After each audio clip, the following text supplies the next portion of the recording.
My name is Devon, and I'll be supporting Prop 209, and I'll be presenting arguments countering Kim's claims based on significance, inherency, and solvency. My opponent stated that the elimination of affirmative action has led to heightened impact of widespread discrimination. However, affirmative action leads to reverse discrimination. Affirmative action is designed to end discrimination and unfair treatment of students based on color, but in fact it does the opposite. Whites who work harder and/or are more qualified can be passed over strictly because they are white. Contrary to many stereotypes, many minorities fall in the middle or upper class, and many whites live in poverty. Unfortunately, the way things are set up now, a poverty-stricken white student who uses discipline and hard work to become the best he can be passed over by a rich minority student who doesn't put in much effort at all. Prop 209 does not discriminate, which is stated in the first lines of the law. And as I stated, affirmative action creates reverse discrimination. Stephen Yates, who wrote Affirmative Action Creates Reverse Discrimination from Opposing Viewpoints, states that affirmative action argues that while such ideals as equal employment opportunities sound good in principle, in practice they have come to conceal equally unjust, equally harmful, and probably unconstitutional practices that give preferences to some at the expense of others.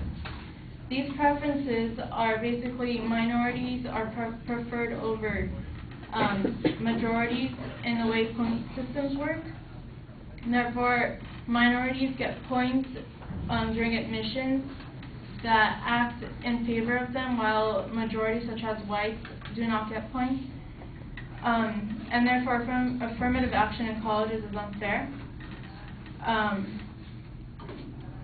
As Alan Contreras states, who wrote an article on the wrong fight against discrimination, wrote, "It is painful to watch otherwise sensible, educated people who are responsible for improving education, grasping and straining to get any dark-skinned person, no matter whether he or she can read, write, or perform other work at the undergraduate level, into college where the person's chance of success is not very good.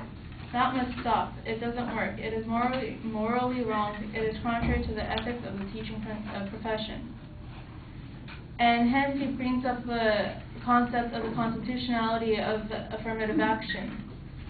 And so Jennifer Rubin in Race Preferences, a California cover-up, states that in the mid-1990s, Ward Connerly, a member of the University System's Board of Regents, led his colleagues in resolving that this ambiguity behind which the state had been steadily granted preferential treatment in admissions to targeted minorities and women, and thereby discriminating against others. High school students of Asian descent, for example, needed a far higher grade point average than Black or Hispanic classmates to win admission to schools of their choice.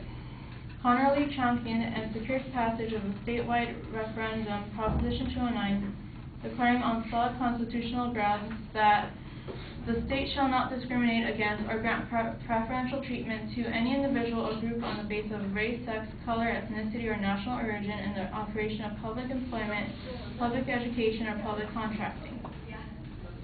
And as far as my opponent's second claim, she claimed that Prop 209 harms minorities' opportunities to further their education at higher levels. However, if an individual who happens to be a minority has scored lower on tests such as SATs and has received a low GPA, one might question if he or she will be able to handle education at a higher level.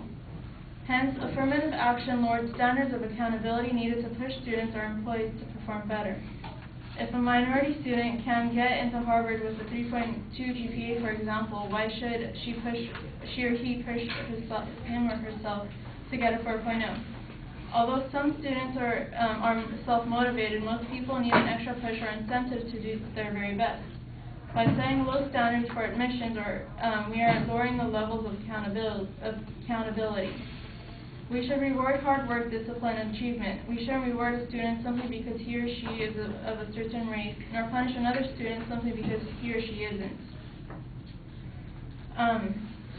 And students admitted on this basis are often ill-equipped to handle the schools to which they've been admitted. When schools are forced to lower standards to achieve a minority quota, some students can't can't keep up. This isn't to say that these students are less capable, but chances are that if they can't meet minimum requirements, they probably aren't ready to go there. The far lower graduation rate of minorities is testament to the fact that they are too often going to schools that don't match their ability. The original application criteria of schools were put in for a reason. We should adhere to them. My opponent also stated, her last statement was that affirmative action is necessary to ensure equal opportunities for qualified minorities and women. However, affirmative action discriminates against majorities.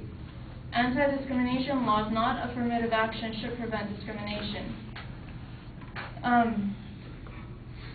And Clarence Thomas, a Supreme Court judge, stated that government cannot make us equal. It can only recognize, respect, and protect us as equal before the law. Another quote from a study by William P. Kidder, who is a senior policy analyst at the University of California, Davis, stated that in California it says that Asian Americans fill the gap as Black and Hispanic enrollment fell following. Okay. Oh no. Okay. Affirmative action first published.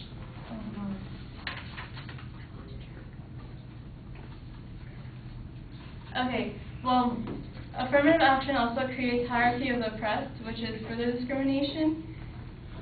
Hierarchy of the oppressed means that Blacks get primarily preferential treatment, women second, Native Americans third, Hispanics fourth, handicapped fifth, Asian sixth, and so on until white males.